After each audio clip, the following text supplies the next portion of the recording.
What? I'm ready. Good evening.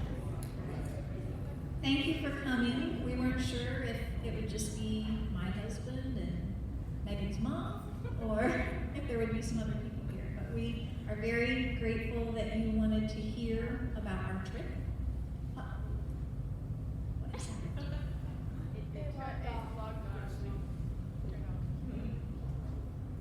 One moment.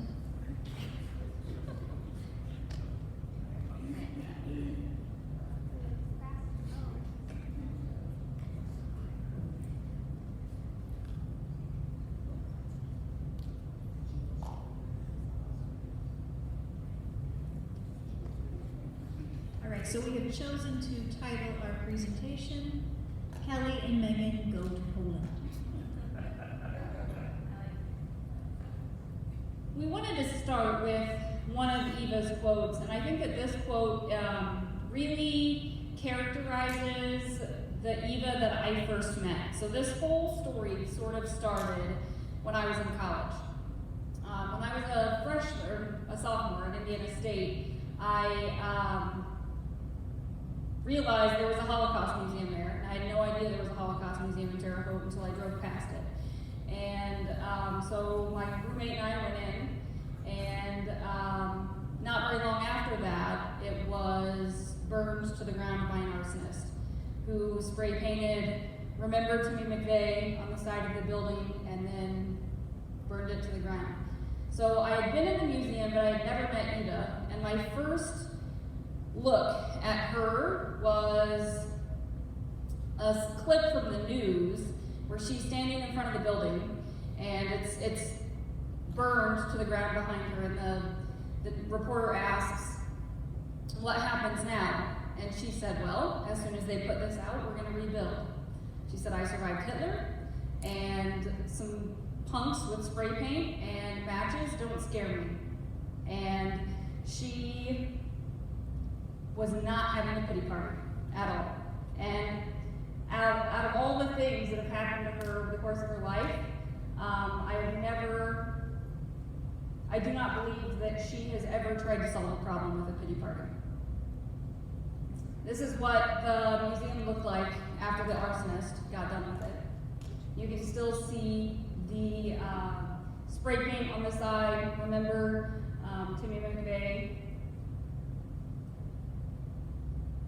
I haven't forgotten. I was arguing with a survivor once, and I said, "How dare you say I forgot?" The next interaction I had with Eva was when I went to the library at Indiana State, and they were showing the release of the first documentary about her life, Forgiving Dr. Mengele. And there was a panel of other survivors at the library, and they did this discussion where Eva said, "I have forgiven the Nazis, I had to give up that hatred," and there were a lot of other survivors there who strongly disagreed with her position, who felt like she didn't have the right to disagree or to forgive them, who felt like it was disrespectful to forgive them. And so that was really sort of the start of this journey with Eva. And so now you get to hear my story. When I started teaching the sophomore English class, I was going to teach the book Night by Eva Mozes, who was also a Holocaust survivor. And Megan, who was teaching next door, for whom I had taught before, said, "You know, you really should take the students to see this Holocaust survivor that I know from Terre Haute." And that was really interesting to me. So what happened was I began taking every year the sophomores to meet her, hear her story, experience the museum. So what you see here are a couple of pictures from trips. A couple of times Megan has needed to take students due to various scheduling problems. So you see her here with one of the docents at the museum. His name is Walter. Yes. And he actually escaped before Germany fell completely into Nazi hands. So his story is a little different. There are several docents there who tell a little different story. And then you'll see a picture here of Abby and I on one of those trips. So I became very interested in Eva's story through that. And that was something that Megan and I began to share more and more. Here you see then how we made it to the idea of going with her to see Auschwitz and to experience that along with Eva and many others. One day when we were at Band Day, I guess this would have been 2017. Yeah, Band Day 2017. She happened to be speaking at the state fair. And so Jacob, who had met her when he was a sophomore, got to see her again several years later, have her sign a book, and they were advertising, you'll see there, the trip itinerary. And I immediately texted Megan. We had talked about this several times because they go every single year, and it was like the fact that she was there made me feel it was time for us to go. So I texted her and I said, why are we not doing this? Time's not getting any shorter. And so she texted back. Chad said we should do it. And that was the beginning of us really getting serious about going on the trip. So first, we want to give just a very brief history lesson. When Hitler invaded Poland in 1939, the rest of the world did very little. It took threats to Western Europe, Russia, and eventually the United States to get any serious opposition against the Nazis in Poland. For the Jewish population, this action came too late. In 1939, the Jewish population in Poland was 3.2 million. Today, in 2018, the Jewish population in Poland is only 10,000. The city that we visited was Krakow. That's where we stayed. And I think we were both very unprepared for how much we were going to love Krakow. So we went on this trip to be with Eva and to see Auschwitz, and we ended up falling in love with this city and its history and its people. The oldest church in Krakow is St. Andrew's, and it was built in 1079. We're going to show you a picture of that in just a second. The city square is over 700 years old. This is where we ate most of our meals and spent most of our time. The cathedral in the palace yard was built in the 14th century, and the palace itself was used until the 16th century. So we were able to go into the castle where the kings of Poland had been coronated and were entombed, and saw this rich history of a city that we had basically never thought about at all. These are the two churches that were the most powerful, I think. There's many churches in Krakow, but these two stood out the most. The first one there is St. Mary's, and the second one is St. Andrew's, so that's the one that was built in 1039. Both of these churches are still used every Sunday by people in Krakow. So both of these churches are still in use today.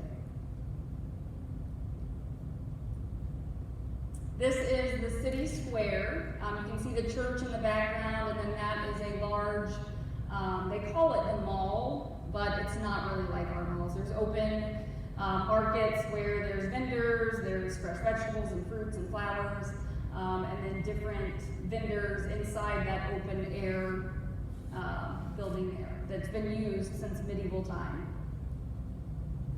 This is the Wallace Castle, where the coronations for the princes and kings and queens of Poland took place. This is a very interesting building because there's so many different stages of it. You can see the different types of architecture. This was one of the only places the Nazis did not loot in Krakow. And the people in Krakow say it's because there's a dragon that protects it. And in front of the church, when you go in, there's that large bone that they say is the dragon bone.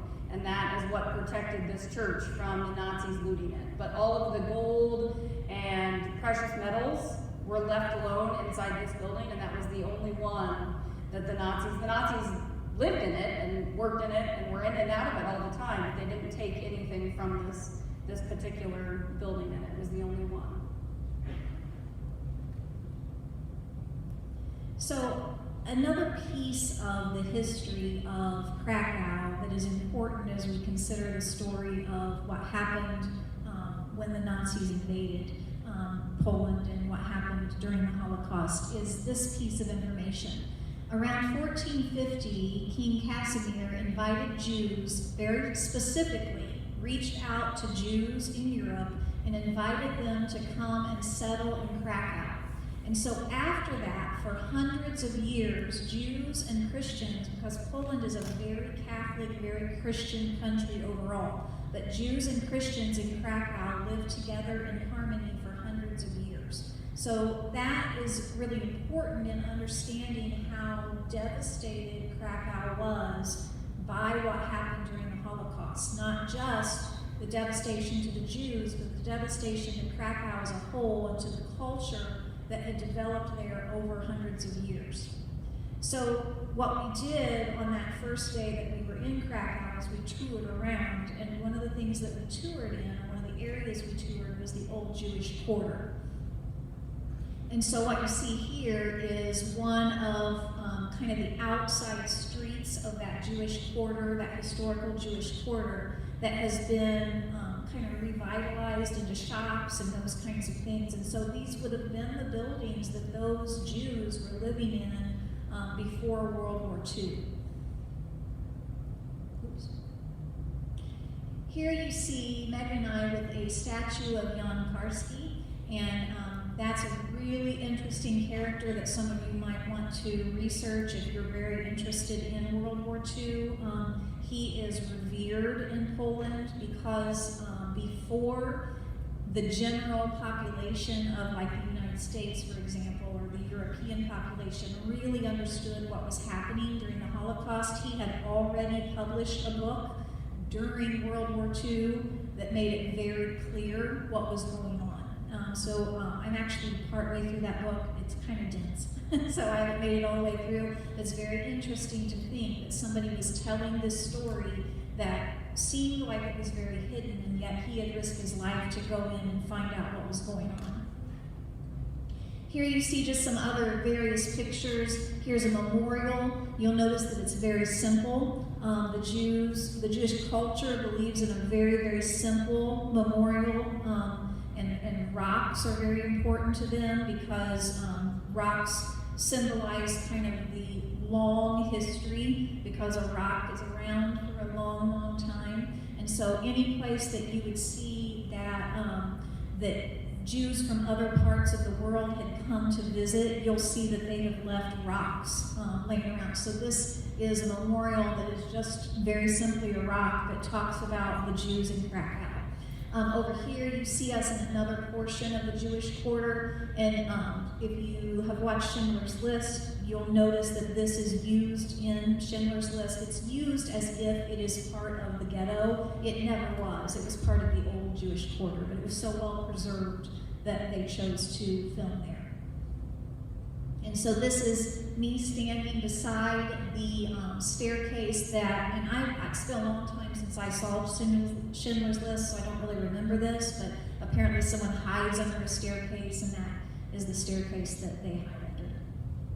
Here you can just see some of the historic buildings that are there in the Jewish quarter. Very, very typical of what Krakow looks like when you get kind of away from the city center and into the streets of the city.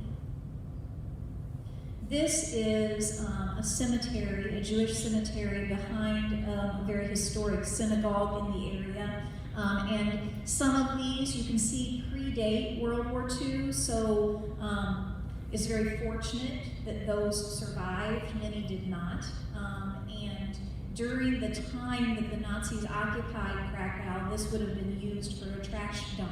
And so basically they were preserved because trash was piled on top of them.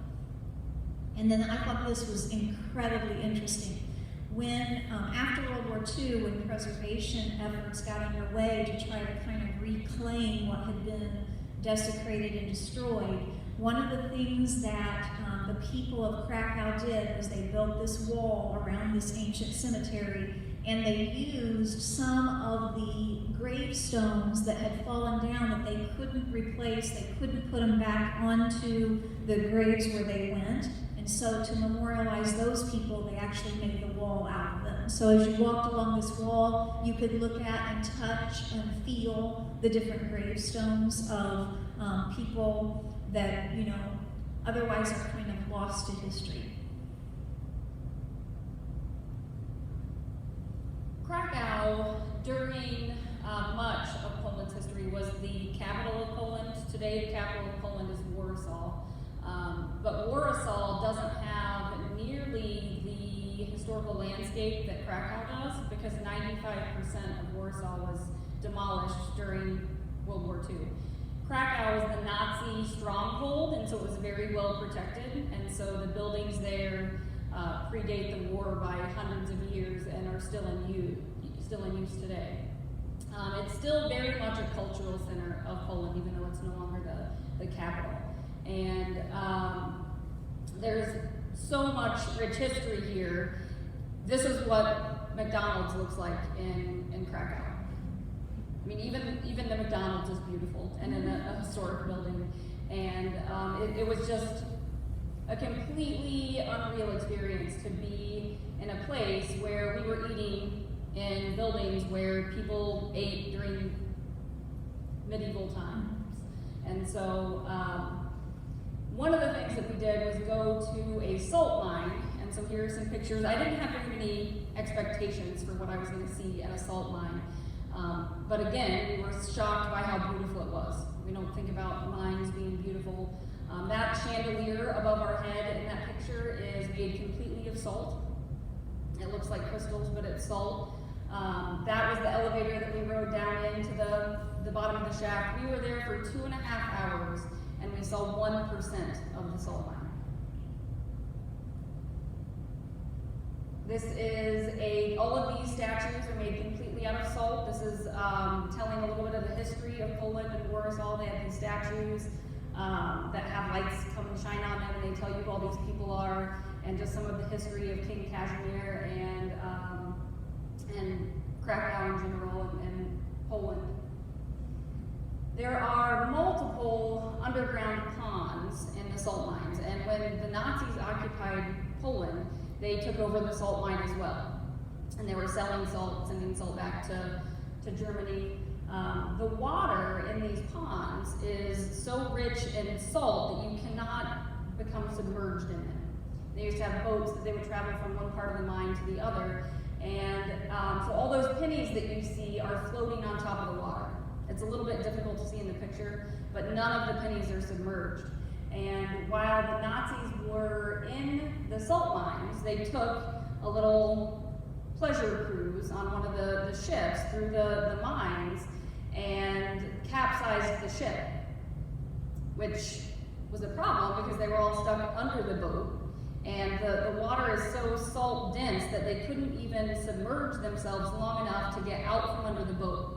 So the boat is flipped over, they are under the boat in the little air pocket, and they cannot go under the water long enough to get out from under the boat. And they were all killed in this boating accident inside the mines. And they no longer do any sort of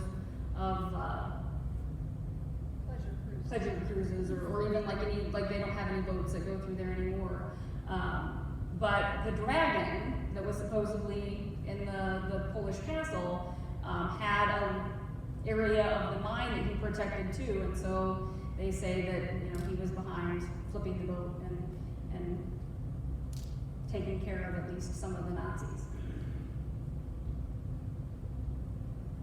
So in Krakow, before 1941, there were 68,000 Jews just in Krakow, just in the city of Krakow. So we told you the statistics for Poland as a whole, but just in this one, and it's not a humongous city. It is a city, but not huge. 3,000 of the 68,000 survived the war. And 1,000 of those 3,000 survived directly because of Schindler's factory and what he did to save them. So It was just a staggering statistic to think that 65,000 people vanished from the earth from this one city.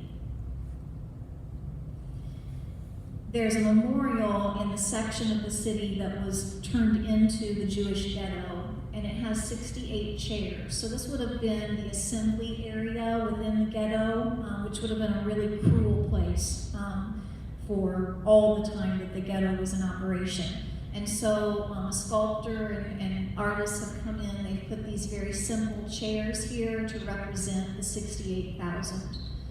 And that was a very, very powerful part of our touring that first day. This is the section of the ghetto wall that has remained. So it's been preserved very much on purpose. Interestingly, there are just buildings around it. People are living in them. I think that there were apartment buildings right beside it.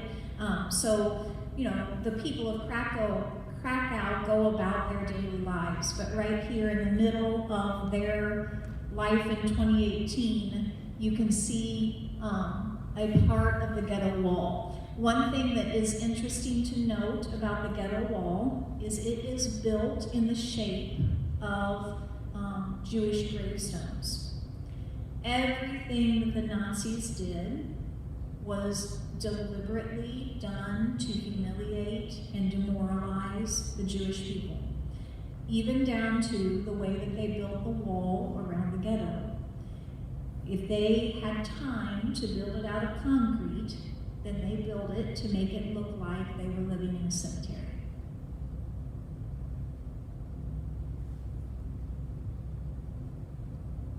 We visited Auschwitz, which is what we were really signing up to do. But we were also able to visit another concentration camp that was inside of Krakow. This was much smaller. Auschwitz was the largest concentration camp during the Nazi regime, but there were many concentration camps that were much smaller and in various places. At Plaszow, there were 10,000 people who were killed, 25,000 prisoners overall. This was primarily used for Jewish and political prisoners, but it was used for a number of years. It was used from 1942 to 1945. It was strategically placed at the site of 2 Jewish cemeteries. And they had these Jewish workers come in and dismantle the cemeteries. So they were taking apart gravestones belonging to family members, neighbors, people that they had known, and turning these headstones into the roads and the basements for the buildings in this concentration camp. This concentration camp, it had 200 barracks, so it was small compared to Auschwitz, but it's still it was a very large camp where people were held. Most of what you see there today is signage and this large memorial. The Nazis destroyed this camp almost entirely before they left. There's no buildings standing there. There are no really even foundations that you can see. But Krakow is very consciously working to recreate this site as a memorial. So the people from Candle said every year when they go, there are more monuments at Plaszow, there are more pictures, there's more information. It's put back together because the Polish government is very invested in making sure that this part of history is not forgotten. That these people who were Polish citizens primarily are not erased in the way that they were tried to be. This is a picture from Plaszow, so it looks just like a park. I mean, there's very little to denote where buildings were or what was going on. It's sort of a blank landscape where 10,000 people were killed. Today in Krakow, there are 150 Catholic churches that are in use. There are also 150 Jewish residents. So you go from a time where there were 68,000 Jewish people in the city of Krakow. 7 working synagogues. We're down to 2 working synagogues in Krakow now, and they're very sparsely attended. There's two synagogues for 150 Jewish people, but that's the result of what the Nazis were able to do. They took a population of 68,000 down to 150. And I would just kind of add to that, when we visited Candles last spring, we saw, my sophomores and I saw Walter, that you saw the picture of him and Megan earlier in the presentation. And Walter explained that he has gone back to Germany. He said they had graciously invited him back and really treated him very kindly. I think they do that with Holocaust survivors in Germany today. And he said that the tour guide was driving them around. They drove past this beautifully restored Jewish synagogue. And he asked their tour guide, because she was very proud of the restoration efforts that had taken place, and he said, "How many people attend that synagogue?" And he said her face just fell, and she said, "None. Jews won't live in Germany." And so, they have attempted to repair, but they don't have any Jewish population. This is Simon, and he was our guide while we were at Auschwitz and at Birkenau. And he was everybody that we were in a group of about 100, and we were broken up into 3 different groups at Auschwitz, and we all felt like we had the best guide, but I am certain that Simon really was the best guide.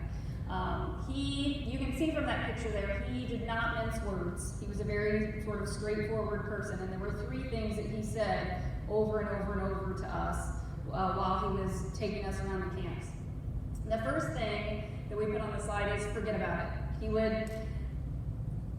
made very sure that we left any preconceptions we had about what Auschwitz was like at the start of the tour. He would say things like, "You think that it would have been easy to escape? You think people could have survived this just out of sheer willpower? Forget about it. Forget about it. Forget about it." He would present all of these things that would be easy for people to believe, and he would forget about it. He'd just prevent us from continuing to believe things that would be easy to believe that were wrong.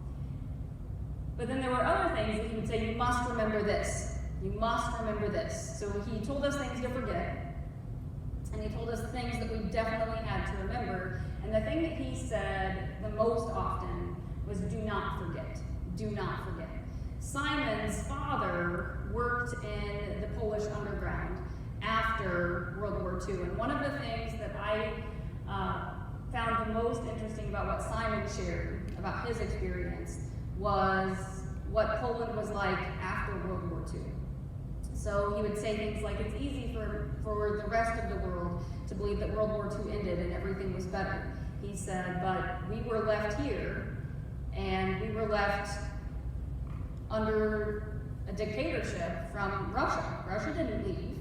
So the people came in, they freed the concentration camps, and they left, but Poland was still not a free nation. Poland was still very much under the rule of a dictator who was not kind to the people of Poland. So even after World War II, Poland was very much oppressed by a group of people that wanted them to be erased. I mean, they wanted Poland to become a part of Russia, and for Poland's history and heritage and culture to sort of merge with their own. One thing that Simon talked about a lot was this newspaper article. So when I got back, I looked it up, and this was in the New York Times, December 11th, 1942. So one thing he kept saying is, people say they didn't know, but people should have known. In 1942, I think it was page 13 of the New York Times, this article appeared with the headline, "Poles ask Allies to halt slaughter. Report Germans have slain 1/3 of Jewish population. End of nation is feared." This wasn't even front page news in 1942 in America.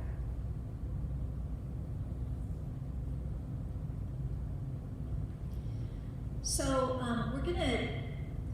we need to explain first that we're showing you these next 2 sections backwards from the way we experienced them. Because we went with Candles and we went with Eva, the staff of Candles and Eva herself think it's important to visit Birkenau first, which was her main experience, so that she can share her experience, and then go to what's called Auschwitz I, which was the original concentration camp at Auschwitz. But we've chosen, because of historical timeline, we want to kind of show you that backwards, but just be aware that we went first to Birkenau, and that was our first experience, and then the second day of touring at the camp, we ended up in Auschwitz I. But Auschwitz I, which was the first political prison camp, had originally been barracks for the Polish army, is what it was. But when it was taken over by the Nazis, in June of 1940, they began to bring in the first Polish political prisoners. So the beginning of the concentration camp was a political camp. They were the elite of Poland, and that was really interesting to me, that the Nazis immediately began to attack the elite. And by that I mean political leaders, I mean college professors, anyone who was a thought leader in Poland, because what they wanted to do was they wanted to eliminate anyone who was brave enough or intelligent enough to stand up in opposition to them. And so the first prisoners that showed up at Auschwitz were those kinds of political prisoners. Then, in June of 1942, so 2 years later, they began to bring in Jewish prisoners. That's kind of the beginning of this idea of the final solution that most of us know today. And an interesting thing that was said at some point during our trip that really stuck with me was, Germany really wanted to conquer the USSR. They wanted to conquer Russia. On the way, they conquered Poland. And remember how many Jews there were in Poland? And so that is why they needed a solution. They had a problem in their mind. They had all these people that they considered to be undesirable that they had just basically inherited from Poland. And so that's why they called it their final solution. And the other thing that really struck me about Auschwitz I was that the Nazis began to experiment there with the most effective ways to administer a factory of death. And they really, really were working to create a factory whose product was death. And they practiced it very hard at Auschwitz I, and then transferred it to Birkenau, which we'll talk about here in just a minute. So as we arrived, and this, remember, would have been our second day at the camp, but as we arrived at Auschwitz I, it's notable, remember this was originally a Polish army barracks. It's notable that this is a beautiful place. It's beautiful. This is us walking up, getting off the bus. This is our first impression. This is outside waiting in line to go in. Okay, this is not an ugly place. And so to imagine the people who endured it and how ugly it became was just really kind of interesting and difficult for our minds to accept. Here you see the famous sign going into Auschwitz, "Work makes you free." These are the beautiful trees. Many of these trees would have been around when the Nazis were there, when the people were dying. It's a really, really powerful experience to be there and to realize that. Here you get another kind of sense of the fact that this basically looks like a college campus. Beautiful barracks laid out on even streets. It doesn't look like a place of torture. I don't know if you can tell very well from where you're sitting, but the original army barracks would have been one-story buildings. And so what you can see here, if you look really carefully, is the little bit of difference in the color of brick between the lower story and the second story. So what the Nazis did was they came in, they took off the roof, they put a second story on each of these, and then they put as many people as they could possibly squeeze into these barracks. So it looks beautiful until you start looking a little closer. And so you can see here a typical guard shack. The guard shacks were built into the wall, so in front of that guard shack you'll see a couple of rows of barbed wire, which would have been electrified, and then you see the tall kind of fencing that is behind there, and then behind that would have been road. Oh, and over here you see the one picture of Hitler that was left behind and has been preserved in an office of one of the officers there.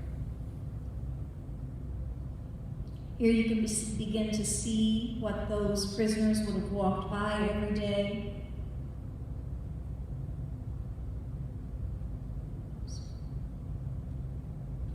And when you get up very close, you can see the electrified fencing.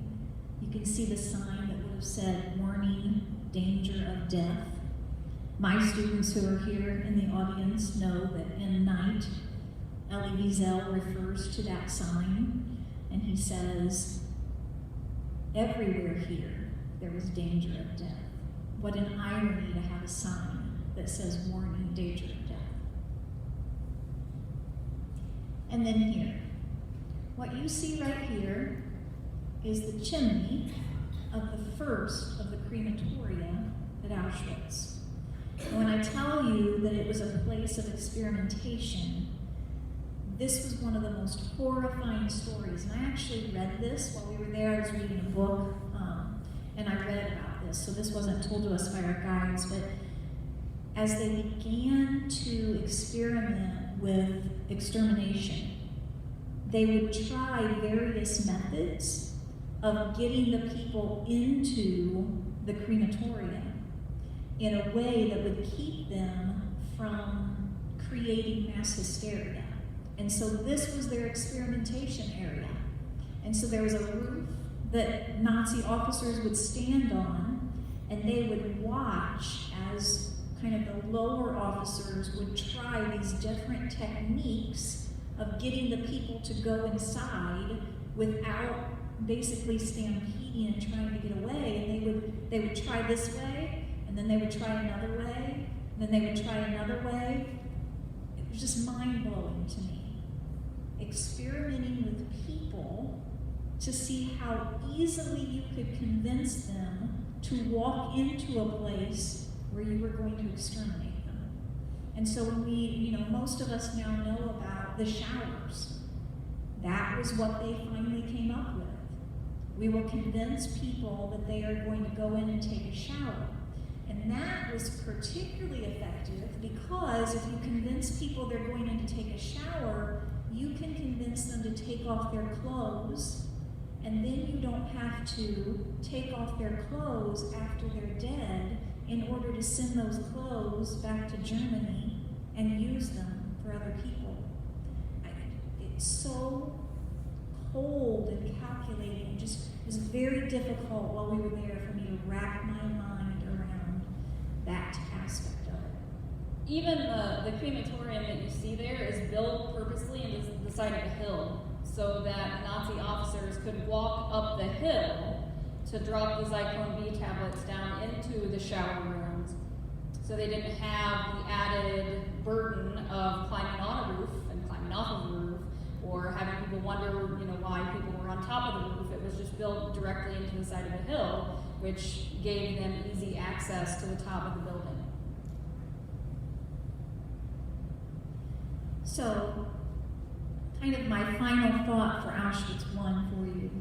Contrary to the words on the sign over the entrance of Auschwitz, the concentration camp was not designed for labor. It said work makes you free, but it was never designed for labor. It was designed for torture, and the intended outcome was death. It was not work. So they might have called it a concentration camp, but what they intended it to be was a factory of death. What actually was able to set some people free was survival. And in many ways, survival was arbitrary, from whether you survived a selection or whether you were able to steal enough potatoes or whether you just happened to be in the right place at the right time. And what we see here, this is at Auschwitz 1, this is not at Birkenau. This is Barrack 10, and this is where Dr. Mengele performed the medical experiments on the twins, which is how Eva survived. Eva was a twin. When she got off the train at Birkenau, the rest of her family was sent to the gas chambers, but a Nazi officer asked whether she and her sister were twins. And her mom said, "Is that good?" And the officer said yes, and she said, "Yes, they're twins." And she pushed Eva and Miriam towards the SS officer, and that was the last time they saw anybody in their family. So they would be, the twins were marched, and these were all little children, they were marched 2 miles from Birkenau to Auschwitz 1 for the experiment. So this lab here, Barrack 10, is where Dr. Mengele's lab were, and this is where she would have come to have the different experiments done, and the different procedures were done here. And this is a picture of Eva outside of Barrack 10 while we were there. And I think one of the most powerful parts of this experience was being able to be there with someone who could sit and smile like that outside of the barrack where she was tortured with her twin sister. This was a heavy trip, and it's a heavy presentation, but it was broken up and punctuated by moments where Eva would laugh, or Eva would say, "Why aren't we smiling? The Nazis are gone, we're celebrating." And you could see other groups at Auschwitz that didn't have that. And there were different parts of the trip where we were there, and other groups who were at Auschwitz would realize who we were with. And you could see their entire demeanor change when they realized that there was a survivor there. And that it was just such a powerful experience to be able to be in a place like that with someone who had the right to smile and who could make us smile. One of the things that I overheard Eva say while we were on this trip is getting even has never healed a single person. And so I felt like she has been able to, in many ways, heal herself, and it wasn't by getting even. One of the things that we did, this is the path that the Russians marched the prisoners down when they were liberated. So Auschwitz was liberated by Russians. Something that's interesting is that when the Russian army showed up and realized what was there, they, before helping, left. So the Russian army showed up, saw Auschwitz, saw what was happening, and went back home. They went back home to get cameras. They wanted to be very certain that the liberation of Auschwitz was documented by them, so that they could say to the world, "We did this, we freed these people." And so the Russian army showed up, they saw what was happening, they left, they came back with movie cameras, and then they took the prisoners, including Eva and her twin sister, and they marched them down this path multiple times with a news camera so they could get a good shot. And so there's a very famous liberation picture, and Eva and Miriam are in the front of it, and that's the result of the Russian setup of this liberation. That's not how the liberation actually happened. That's just how Russia recorded it, them walking down this path. In that picture, Eva and Miriam were wearing the striped jumpsuits. The twins were never required to wear those, but the Russians wanted them to wear it in the picture, so they looked like prisoners. And they made them march up and down until they were satisfied that they got a good shot, and they said, "Okay, you can go back and eat or rest or do whatever." We, when Eva was telling us that story, we were standing there, and it was raining that morning, and then we walked down the path of liberation with her, and they took our pictures. So that's our pictures with Eva at the liberation. This is in one of the barracks at Auschwitz 1, and that's the picture that I was talking about. And on the days that we're there, Eva stays in this barrack. After she tells us the story outside of Barrack 10, and after we do the liberation walk, she spends most of her day in this barrack where her picture is. She has her hand on her, so she's touching the picture of herself as a little girl while we're there. And then she's there the rest of the day while other visitors of Auschwitz come in and realize who she is, and she talks to them and shares her story. She claims to be, on the days that she's there, the only living exhibit at Auschwitz. She told us a story while we were in this room that once, many years ago, she was visiting Auschwitz, and she was talking in this room to one of the museum employees. Auschwitz is a museum, it's a Polish national museum. She was talking to one of the museum employees, and they started laughing about something. And this woman walks up to Eva and taps her on the shoulder, and she says, "I don't think that you understand where you are. You're not being very respectful, and I think that you need to be quiet." And Eva grabbed her by her elbow and marched her over to that picture, and she pointed at it, and she said, "You see that little girl?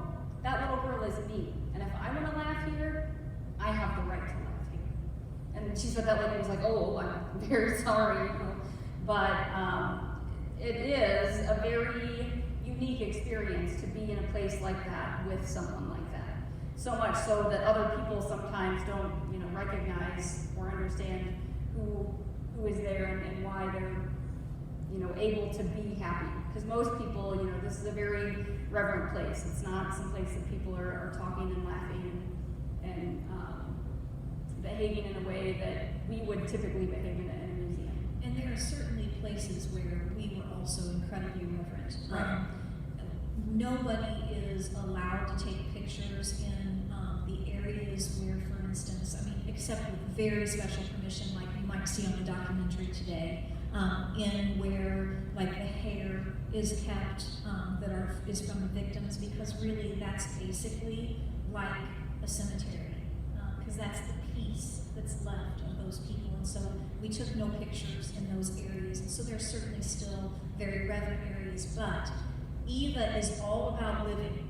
She is all about living. And Megan already referenced this once, but when we would start to seem serious or we would start to seem sad, she would say, "Smile, the Nazis are gone. Smile, the Nazis are gone." And that is her story. All right, so Birkenau. Birkenau is where she spent a lot of her time. That is where she lived. So she was marched over to Auschwitz I. Birkenau, though, is a very, very different place. Birkenau is very somber when you're there. It looks like a big open field because most of the barracks were actually torn down and used to build homes after World War II, to be honest with you. But Birkenau was where the Nazis perfected the factory of death. So a few pieces of information. 40 square miles were evacuated around it to try to keep it secret while it was in operation, so there were not people living nearby. It remained under construction until it was evacuated. And the interesting thing to me about this was it was under construction because even though they felt they were nearing the end of their Jewish problem, they anticipated conquering many more nations and having lots more undesirable people that they needed to get rid of. And so they intended for this to be a factory of death for who knows, who they would have decided was impure and not worthy of life. And so their intention was to keep it running as they conquered the world.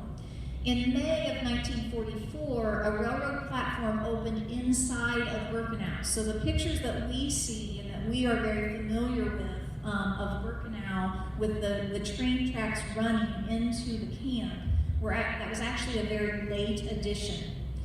It was put in place to receive the transport of the Hungarian Jews. And so, for those of you who have read Night, or those of you who will be reading Night this year as sophomores, when you read about Elie Wiesel's story, he's a part of that transport. And actually, Eva was an early part of that transport as well, because even though she was from Romania, she had been transported into Hungary and then was transported on to Auschwitz. 80% of the Hungarian Jews who arrived were liquidated immediately. So this image that many of us have, if you've studied anything about Auschwitz, of people getting right off the train and being selected and being sent immediately to the gas chambers and the crematoria, we are mostly learning at that time about this Hungarian transport, which was just unbelievable, the amount of people who were annihilated in a short period of time. Birkenau, and I've said this several times, but I just really want you to understand because this made such an impression on me. It was the result of an ever-changing, modern, industrial business plan.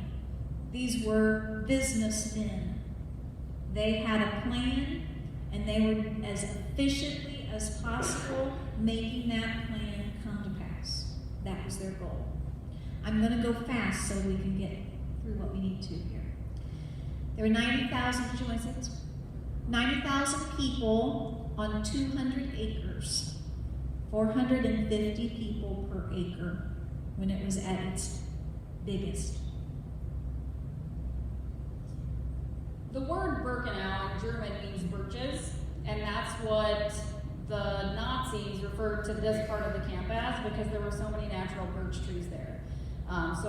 It's Auschwitz too, but they referred to it as Birkenau, which was a reference to the beautiful landscape and trees that were there. And many of these trees that we were with when we were there would have been there at the time that the concentration camp was in use.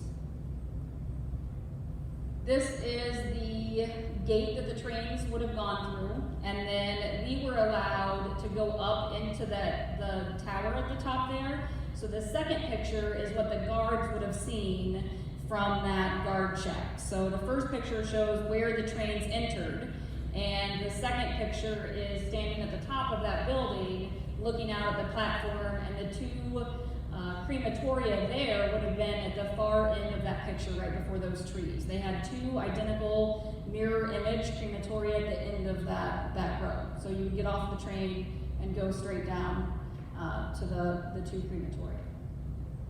This is inside one of the barracks that's still there. This would have been a restroom barrack. This was just half of it. Prisoners were given 5 minutes in the morning to use the bathroom, and that was it.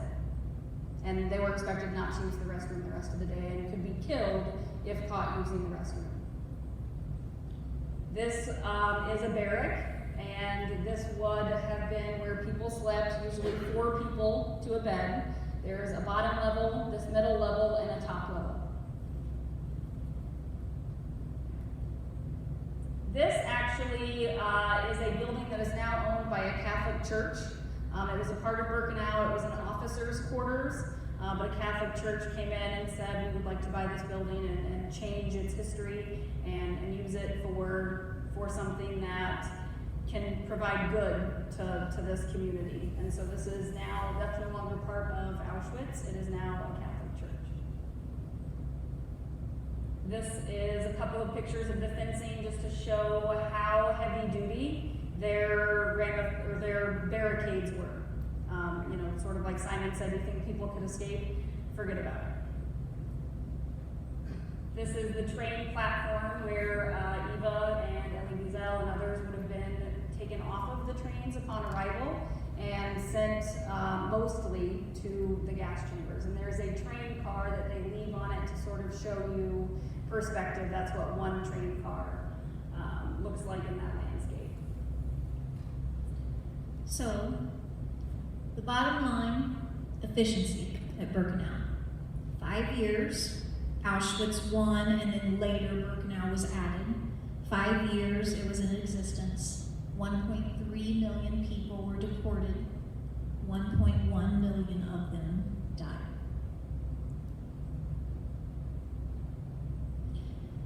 So here is Eva beside that train car.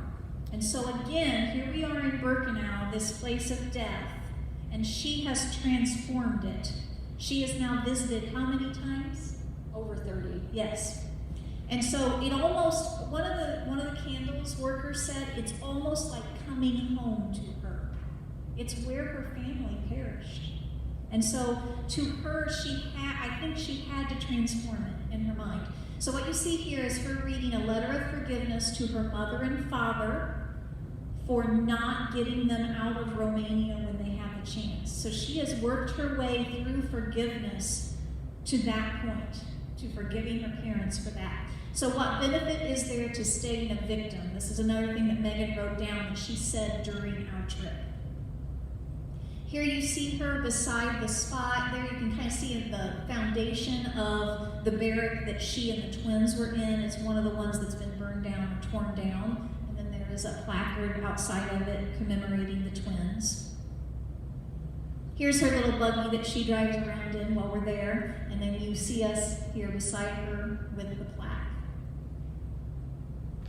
So we wanted to kind of leave here in the last 5 minutes or so. We wanted to kind of leave you with what we take away from this trip. Am I doing this one? Okay, so 2 of the things that we learned about humanity. First of all, definitely cruelty. We understood, and I think we went into it knowing we would understand that the scope of Auschwitz I and Birkenau, the hugeness of them, really reveal how cold and calculated cruelty toward other human beings can be. But the flip side of that, or I guess another piece of that, is we learned about mortality. And that souls perished in moments there, in moments. People were actually vanished from the earth, and some of them vanished without a trace. I mean, we have some pictures, we have some hair, but some people vanished without a trace. This life, no matter how long it is finite. And so what Eva teaches us, I think, is it's what we do with the time that we have that matters. We wanted to show you kind of as a piece of that, because this is the heavy part of what we learned. This is a recreation, a rebuilding of the 2 ovens in Auschwitz I. So there would have been human beings forced to work here, putting other human beings into those furnaces. This was under that hill in the other picture that we showed. 2 other things that we learned were about individuality and commonality. So we were able to travel there with a survivor, but also with 100 other people that we didn't know, and people that we learned a lot about on this trip, and with whom we will be close forever. And so just a couple of pictures about individuality and commonality. These are actual pieces of art from Auschwitz that prisoners created while they were there, even in those situations. They used art to express their individuality and their individual experience. And then we were able to have that same experience with people that we did not know before we started this trip, but were able to come to know and love over the course of 8 days. And then kind of the last 2 lessons we want to leave you with. We learned about responsibility. Hopefully we kind of knew a little about responsibility before we went. But Eva, our guides, and our fellow travelers, and even those that we sometimes just met along the way, everybody showed that they were just compelled to honor these lives that had been lost. And so this responsibility to remember. And then we learned about tenacity, because the Polish people have just shown immense tenacity. They have endured, honestly, a heartbreaking last 200 years, and yet they are determined to remember the people who have gone before them and to rebuild a beautiful, beautiful country. This is something Eva said a long time ago. The light of one single candle can illuminate the darkness for the entire universe. Use your light to illuminate some dark corner of the world. We would like to thank our husbands and families who let us go on this trip. We would like to thank Mr. Poff, Dr. McGuire, and the school board for giving us this opportunity to talk tonight, and Candles Holocaust Museum for their programs and dedication to education and the human spirit. That's one of our favorite pictures of Eva. We would also like to thank you for coming and listening.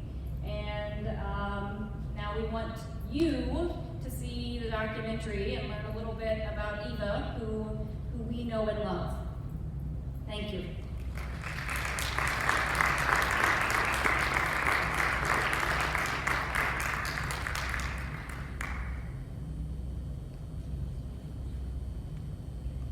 And we hope very much that this actually allows us to